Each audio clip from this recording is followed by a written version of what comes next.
and that's barriers. They also do something else. They manipulate their currency, and they drive it down. They want to have low currencies. You know, it sounds better to have a high currency, a strong dollar or whatever, but they bring their currency down, and when it competes with our currency, it's very hard to sell a tractor.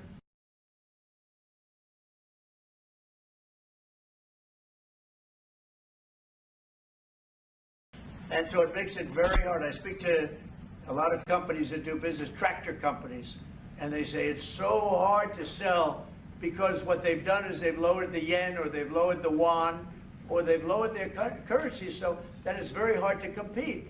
We don't want that either. So we have a lot of things that we're talking about, but we're going to fix it properly, and it's going to be fair to everybody.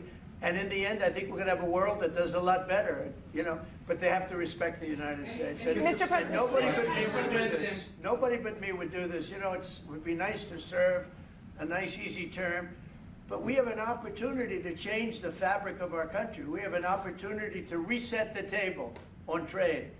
We lose billions of dollars. We lose close to $2 trillion a year on trade. We lose $1 trillion a year to China.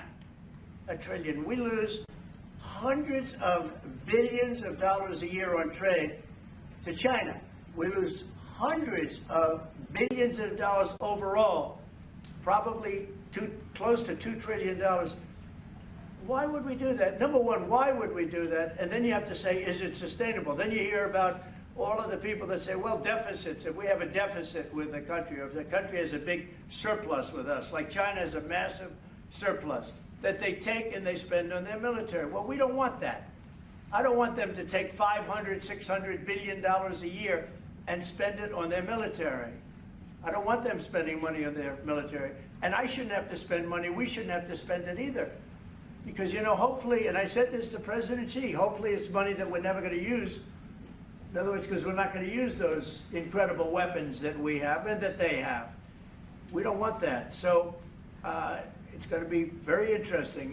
It's the only chance our country will have to reset the table.